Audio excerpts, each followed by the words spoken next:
எல்லோருக்கும் வணக்கம். இன்னைக்கு மிகப்பெரிய செய்தி நண்பர்களே ஷேர் மார்க்கெட்ல. ஆனா மூவ்மெண்ட்னு பார்த்தா வெறும் 30 பாயிண்ட் தான். என்ன காரணம்? மார்க்கெட் ஆல்ரெடி 660 பாயிண்ட் 5 நாள்ல ஏறி வந்துட்டான். அதுதான் காரணம். ஆனா அதனுடைய ரகசியம் என்ன அப்படின்னா, இப்படி வெள்ளிக்கிழமை நியூஸ் வருது அப்படின்னா அதுக்கு எத்தனை சினாரியோ பாருங்க. நீங்க நினைச்சிட்டு இருப்பீங்க நியூஸ் வர அன்னைக்கு பெருசா மார்க்கெட்ல மூவ்மெண்ட் வரும், ஸோ அன்னைக்கு மார்க்கெட்டுக்குள்ள இறங்கி பெருசா சம்பாதிச்சிடலாம் அப்படின்ற மாதிரி நீங்க நினைச்சிட்டு இருப்பீங்க. அப்படி கிடையாது. கட்டுக்கட்டா அப்படி நீங்க பணத்தை தூக்கிட்டு ஓட முடியாது. எதனால அப்படின்னா இப்படி யோசிக்கிறாங்க பாருங்க. மார்க்கெட்ல ஒரு நியூஸ் வருது அப்படின்னா அன்னைக்கு மூவ்மெண்ட் பண்ணணும் இல்லை, அதுக்கு முன்னாடியே 2-3 நாளா தொடர்ந்து கிராஜுவலா ஏற்றி நியூஸ் வர அன்னைக்கு மார்க்கெட்டை நீட்டி படுக்க வச்சிடலாம். அப்படி இல்லையா, நியூஸ் வர்ற வரைக்கும் வெயிட் பண்ணிட்டு நியூஸ் வந்ததுக்கு அப்புறம் ஏதாவது ஒரு மூவ்மெண்ட் அப்படின்றது கொண்டு வரலாம். ஆக மொத்தம் நம்ம யோசிக்கவே முடியாது என்ன பண்ண போறாங்க. நான் என்ன பண்ணியிருந்தேன்னா மார்க்கெட் இறங்க இறங்க பணம் போட்டிருந்தேன். எப்படியும் மியூச்சுவல் ஃபண்ட் இல்லை எனக்கு 1 லட்ச ரூபாய்க்கு மேலே லாபம் வந்திருக்குன்னு தான் நான் நினைக்கிறேன் அப்படின்னு நான் கற்பனை பண்ணிக்கிறேன். நான் போய் பார்க்க விரும்பல.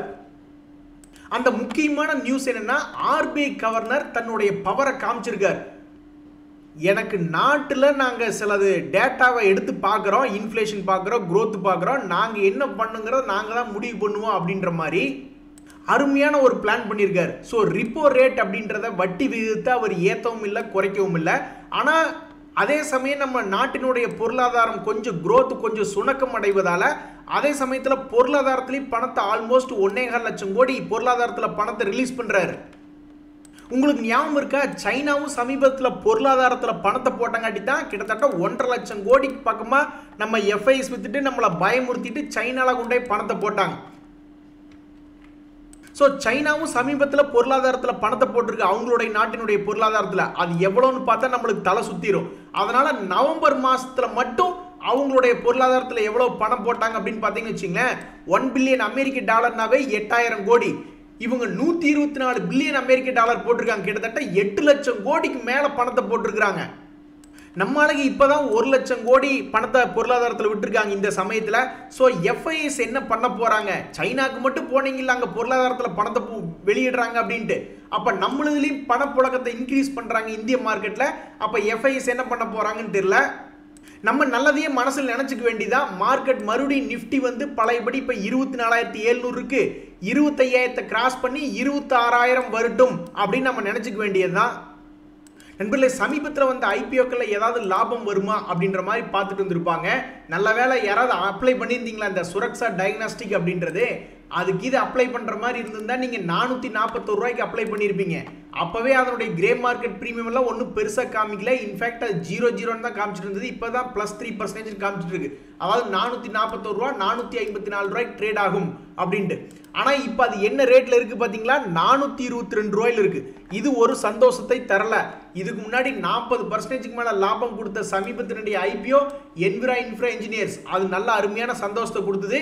ஏன்னா அப்போவே அதனுடைய கிரே மார்க்கெட் ப்ரீமியம் நல்லா தான் இருந்தது. இந்த சுரக்ஷா டயக்னாஸ்டிக்னுடைய கிரே மார்க்கெட் ப்ரீமியம் நல்லா இல்லை, அது அப்போவே ஒரு கும்பா குட்டின்னு தான் எழுதி ஒட்டியிருந்தாங்க. அப்படியும் மீறி யாராவது அப்ளை பண்ணி ஜெயிக்கலாம்னு நினச்சிருந்தீங்கன்னா பாவம் உங்களால் ஜெயிச்சிருக்க முடியாது. ஏன்னா இன்னைக்கு தற்போதைய நிலைமையில் அது கீழே இறங்கி தான் நஷ்டத்தில் ட்ரேட் ஆகிட்டு இருக்கு. தயவுசெய்து இந்த ஐபிஓ அலர்ட் ஆயிருக்கு அப்படின்னு யாரும் கமெண்ட் போடாதீங்க, ஏன்னா அப்புறம் எல்லாம் கிண்டல் அடிப்பாங்க. கடவுளே, இந்த சவுத் இந்தியன் பேங்குக்கு ஒரு வாழ்க்கை கொடுங்களே அப்படின்ற மாதிரி இந்த வருஷம் starting 2024 talk of the town அப்படின்னா யாருன்னா இந்த சவுத் இந்தியன் பேங்காக தான் இருந்தது. ஏன்னா 2024 ஆரம்ப கட்டத்தில் மிகப்பெரிய அசுர வளர்ச்சி இதே ரேஞ்ச் தான். இதே 24 ரூபா 25 ரூபா ரேஞ்சில் இருந்து 36 ரூபா வரைக்கும் போனான். அப்போ இப்போ 2025 பிறக்க போகுது. ஸோ வரக்கூடிய பொங்கலுக்குள்ள அல்லது பொங்கலுக்கு அப்புறம் கூட ஒரு மார்ச்சுக்குள்ள தான் வரட்டுமே. ஸோ வரக்கூடிய 2025 மார்ச் மாசத்துக்குள்ள இந்த ஸ்டாக் பழையபடி ஒரு 35 ரூபா வந்துருச்சுன்னா ரொம்ப மகிழ்ச்சியா இருக்கும். நண்பர்களே, ஒரு முக்கியமான விஷயம், இந்த nykaa-fashion.com அதிலிருந்து நிகர் பரிக் அப்படின்றவர் சிஇஓடைய பதவியை ராஜினாமா பண்ணியிருக்காரு அப்படின்ற ஒரு நியூஸ் வருது. இன்னைக்கு அது ஒரு 1.5% இறங்கி தான் ட்ரேட் ஆகிட்டு இருக்கு. இந்த நியூஸ்க்கு அப்புறம் நைக்கா கடந்த 6 மாசத்துல என்ன பண்ணியிருக்கு அப்படின்னு பார்த்தோன்னா அப்பவும் ஒரு 2.25% இறங்கியிருக்கு. ஸோ ஆல்மோஸ்ட் அடி ஆழத்தில் இருக்கக்கூடிய இந்த பங்கு 6 மாச அளவில் கீழே இருக்கக்கூடிய பங்கு. இந்த நியூஸ் இதுக்கு ஏதாவது ஒரு மாற்றத்தை கொண்டு பழையபடி ஒரு 230 ரூபா கொண்டு வந்து விடுமா இல்லையா அப்படின்றது தெரியல. பட் இப்போதைக்கு கீழே விழுந்து எடுக்கக்கூடிய நேரத்தில் ஒரு நியூஸ் அப்படின்றது வந்திருக்கு. நண்பர்களே, எக்ஸ்சேஞ்ச் ட்ரேடட் ஃபண்டுகளை பொறுத்த வரைக்கும் சமீபத்தில் இந்த சிபிஎஸ்சி ETF அப்படின்றது 3 நாள் லோல வந்து ட்ரேட் ஆகிட்டு இருந்தது. அதுக்கப்புறம் பார்த்தா இப்போ ஆல்மோஸ்ட் கொஞ்சோண்டு மேல் நோக்கி ஏறி வந்திருக்கான் இந்த சிபிஎஸ்சி ETF ஒரு 1% பக்கம் ஏறி வந்திருக்கான். இந்த சமயத்தில் வந்து இந்த ஆட்டோபீஸ் அப்படின்றதுமே சமீபத்தில் லோ ரேட்ல ட்ரேட் ஆகி கொண்டு இருந்தது ஒரு 4-5 நாள் லோவில். அவனுமே இப்போ ஒரு 1.5% அப்படின்றது ஏறி வந்திருக்கு. இன்னைக்கு ஷேர் மார்க்கெட்டில் முக்கியமான நியூஸ் என்னன்னா, பஜாஜ் ஆட்டோ நேற்று ஒரு நெகட்டிவ் நியூஸ் அப்படின்றத ஓவர் கம் பண்ணி இன்னைக்கு பாசிட்டிவாக ஒரு 2.5% ட்ரேட் ஆகிட்டு இருக்கு. ஆனால் அது எந்த இடத்துல அப்படின்னு பார்த்தீங்கன்னா, இந்த இடத்துல நியூஸ் வந்துருக்கு, பெரிய அளவில் இறங்கியிருக்கு. இப்போ நேற்று டு இன்னைக்கு ஒரு நியூஸ் அப்படின்றது வந்திருக்கு. அது பாசிட்டிவாக இருக்கட்டும் நெகட்டிவாக இருக்கட்டும், இல்லை அவங்க மறுப்பு தெரிவிக்கிறாங்க அல்லது ஆதரவு தெரிவிக்கிறாங்க, என்னமோ ஒன்று. ஆனால் இப்போதைக்கு இறங்கினதுக்கப்புறம் ஒரு சப்போர்ட்டில் நியூஸ் அப்படின்றது வந்திருக்குது பஜாஜ் ஆட்டோவுக்கு. தொடர்ந்து இவன் திரும்பி ஏன்னா நிறைய பெரிய பெரிய ஷேர்கள் ஏறிட்டாங்க. ஆனால் இந்த பஜாஜ் ஆட்டோ இன்னும் ஏறல, கீழிருந்து இன்னும் 10-15% இன்னும் ஏறல. நிறைய பங்குகள் ஏறி வந்துருச்சு. ரிலையன்ஸ் கூட ஒரு 10% ஏறிடுச்சுன்னா பாருங்களேன். அப்போ இந்த பஜாஜ் ஆட்டோ திரும்பி ஒரு 10,000 தாண்டுமா அப்படின்ற ஒரு கேள்வி இன்றைய ஷேர் மார்க்கெட்டில் வந்திருக்கு. என்னமோ ஊரில் வேற டாப்பான ஷேரே கிடைக்காத மாதிரி இது ஒரு டாப் ஷேர் நினச்சி நிறைய பேர் போய் நிறையா டிஃப்ரெண்ட்டான பங்குகளை வாங்கிடுறாங்க. அப்படிதான் ஒரு நண்பர் இந்த எஸ் பேங்க் அப்படின்றத போய் வாங்கிட்டார். அப்படி ஹெவியாக வாங்கினதுக்கப்புறம் மறுபடியும் கீழே இறங்கிருச்சு. இப்போ நான் மறுபடியும் போய் ஏவரேஜ் பண்ணியிருக்கேங்க அப்படின்ற மாதிரி சொல்லியிருக்காரு. அவருடைய ராசிக்கு 21 ரூபாயிலிருந்து அப்படியே தப்பி தவிரி ஒரு 30 ரூபா பக்கம் அடுத்த வருஷத்தில் வந்துருச்சுன்னா பாவம் மனுஷன் மொத்தத்தையும் வித்துட்டு வெளியே வந்துடுவாப்ல. ஸோ மேல் நோக்கி வர வாழ்த்துக்கள். நண்பர்களே, ஸ்டாக் மார்க்கெட்டில் இன்னொரு முக்கியமான நியூஸ் இன்னைக்கு என்ன அப்படின்னா, ஏறாத பங்குகள்லாம் ஏறிக்கிட்டு இருக்கு. இந்த NHPC ஆகட்டும், அதே மாதிரி இந்த IRFC ஆகட்டும், இதெல்லாம் பெரிய லெவலில் கீழே இறங்கிட்டு மறுபடியும் ஏற முயற்சி செஞ்சுட்டு இருக்கு. அடுத்த வருஷம் இந்நேரம் அவன் திரும்பி பழைய இடத்துக்கு வந்தாவே 2 ஷேர்களும் கிட்டத்தட்ட 30-40% பக்கம் சம்பாரிச்சு கொடுக்கணும். ஸோ தொடர்ந்து ஏறுமா, தொடர்ந்து ஒவ்வொரு மாதமும் ஏறி அடுத்த 12 மாதத்துக்குள்ள 30-40% சம்பாரிச்சு தருமா அப்படின்ற ஒரு எதிர்பார்ப்பு இந்த NHPC IRFC ஷேரில் வந்திருக்கு. அது மட்டும் இல்லை, கீழே விழுந்து கிடக்கக்கூடிய பங்குகள் மேல் நோக்கி ஏறுமா அப்படின்ற ஒரு எதிர்பார்ப்பு வருது. ஏன் அப்படின்னா, இந்த பிட்காயின்லாம் எடுத்து பாருங்களேன், மல்டி இயர் ஹை அப்படின்னு தாண்டும் பொழுது பொதுவாக அது எந்த ஃபைனான்ஷியல் இன்ஸ்ட்ருமெண்ட்டாக இருக்கட்டும், பொதுவாக ஷேர் மார்க்கெட்டில் இப்படி ஒரு கான்செப்ட் இருக்குது. மல்டி இயர் ஹை தாண்டும் பொழுது அவனுக்குள்ள புல்லிஷ்னஸ் இருக்கலாம் அப்படின்ட்டு. அப்படித்தான் இந்த 2020 பாருங்க, பிட்காயின் அவனுடைய மல்டி இயர் ஹை ஒரு கட்டத்தில் தாண்ட முடியாமல் இருந்தால், அப்படி தாண்டின உடனே அவன் கிட்டத்தட்ட 70,000 ரேஞ்சிலிருந்து 1 லட்சம் வந்து பிட்காயின் தொட்டுருச்சு. அதே மாதிரி தான் இப்போ இந்த PL பிரமல் என்டர்பிரைசஸ் அப்படின்ற ஷேர் 2023 ஆகட்டும் 2022 ஆகட்டும் இந்த ஹை தான் இருந்தான்.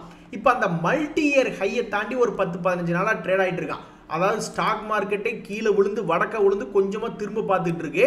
ஆனால் இவன் கடந்த 2-3 வருட கால அளவில் உச்சத்துக்கு வந்திருக்கான். அப்படி உச்சத்துக்கு வந்த இந்த பிரமல் என்டர்பிரைசஸ் தொடர்ந்து மேல் நோக்கி ஏறுமா? பணத்தை நீ டபுள் பண்ணி விட்டுருக்க இல்லை, நான் சொல்லல. 2023 ஆரம்பத்திலிருந்து இப்போ 2024 கடைசியில் 2 வருஷத்தில் நீ பணத்தை டபுள் பண்ணிட்டு இருக்க. Okay fine. பட் இங்கிருந்தும் தொடர்ந்து மேல் நோக்கி ஏறி 2000 ரூபாய்க்கு மேலே எல்லாம் வருவியா அப்படின்ற ஒரு கேள்வி ஸ்டாக் மார்க்கெட்டில் வந்திருக்கு. அதுக்கு முக்கிய காரணம் மல்டி இயர் ஹை அப்படின்னு இது தாண்டி இருக்கிற ஒரு காரணத்தினால தான். இல்லைன்னா இதை பற்றிலாம் யார் பேசிட்டு இருக்க போறா இது கீழே கிடந்ததுன்னா. அதே மாதிரி இந்த மகாராஷ்டிரா சீம்லஸ் அப்படின்ற பங்கு அவனுமே கீழே தான் படுத்து கிடந்தான். திடீர்னு பார்த்தா அவன் 2023 அந்த சமயத்துலாம் ஒரு இடத்துல ஹை வந்திருந்தான். அந்த ஹை திருப்பி தொடுமா? 777 இருந்து அப்படியே மேல் நோக்கி வந்து 1073க்கு வருமா அப்படின்ற ஒரு எதிர்பார்ப்பு வருது. எந்த பொத்துக்குள்ள எந்த பாம்பு இருக்கும்னே தெரியாது. அதனால எந்த ஒரு ஸ்டாக்கா இருந்தாலும் என்ன நியூஸ் வந்தாலும் ஃபர்ஸ்ட் அவனுடைய Q2 ரிசல்ட் எப்படி இருக்கு, அதாவது குவார்ட்டர்லி ரிசல்ட் லாபகரமா இருக்கா அப்படின்றத முதல்ல பார்க்க வேண்டியது. அதுக்கப்புறம் தான் மற்ற விஷயங்களை பார்க்கணும் அப்படின்றது என்னுடைய கருத்து. ஏன் அப்படின்னா, நான் 2-3 வருஷமா ஸ்டாக்ஸ் பார்த்துட்டு இருக்கேன். அதில் என்ன நியூஸ் வந்தாலும் சரி, ஃபர்ஸ்ட் வந்து அவன் ஒரு நல்ல ப்ராஃபிட் பண்ணக்கூடிய கம்பெனியாக இருந்தால் அது நெகட்டிவ் நியூஸாக இருந்தால் அப்சர்வ் பண்ணி மேலே போயிடுறான், பாசிட்டிவ் நியூஸாக இருந்தால் அங்கிருந்து அப்படியே மேல் நோக்கி போகிறான். ஸோ அப்போ இந்த DCB பேங்க் அப்படின்ற ஷேர் வந்து சமீபத்தில் கடந்த 2-3 வருடமாகவே ஒரு குறிப்பிட்ட சேனலுக்குள்ளேயே ட்ரேட் ஆகிக்கிட்டு இருக்கான்.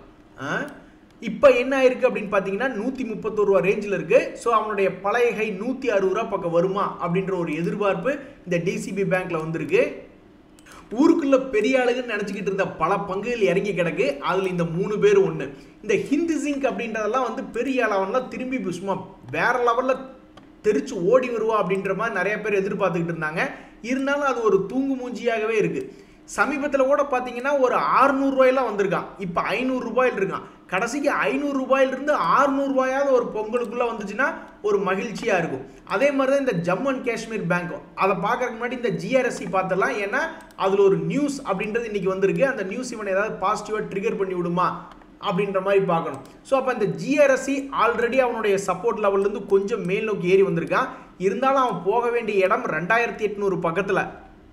ஸோ இவனே ஒரு காலத்தில் மிகப்பெரிய மனுஷன் அப்படின்ற மாதிரி நினச்சிக்கிட்டு இருந்தாங்க. அப்புறம் கீழே இறங்கிட்டு மறுபடியும் இப்போ தான் கொஞ்சம் கொஞ்சமாக ஏற ஆரம்பிச்சிருக்கு. பழையபடி 2800 வந்துடுச்சுன்னா ரொம்ப நல்லாயிருக்கும். இந்த ஜம்மு அண்ட் காஷ்மீர் பேங்க்கும் சாதாரணமாக நினச்சிக்காதீங்க நண்பர்களே. இவனுடைய பழைய கை வந்துட்டாலும் இவனு 30-40% பக்கம் ஏற வேண்டியது இருக்குது. ஸோ சமீபத்தில் வீழ்ச்சி அடைஞ்சிக்கிட்டே வந்தால் ஒவ்வொரு முறையும் வீழ்ச்சி நிறுத்திட்டு ஏறி இருக்கான். ஸோ இந்த முறையும் அதே மாதிரி வீழ்ச்சியை தடுத்து நிறுத்திட்டு இதுக்கு கீழே விழுகாமல் அடுத்த ஒரு 2-3 மாதம் தொடர்ந்து ஏறி ஒரு 150 ரூபா வந்துருச்சுன்னா ரொம்ப மகிழ்ச்சி. பொதுவாக நம்ம என்னங்க நினைப்போம், ஏதாவது பாப்புலராக இருக்கக்கூடிய கம்பெனிகள் கீழே விழுந்ததுன்னா மறுபடியும் மேலே வரும் அப்படின்ற மாதிரி தான் நம்ம நினைப்போம். ஸோ இப்போ பாப்புலராக இருக்கக்கூடிய இந்த எஸ்ஜேவிஎன் அப்படின்ற ஒரு பங்கு பார்க்குறோம். அவனுக்கு கீழேருந்து மேல் நோக்கி வர மாதிரி காமிச்சிக்கிட்டு இருக்கான். இவனும் பழைய ஹை வந்துட்டான்னா இதுலேயும் 30-40% மேலே இருக்குது.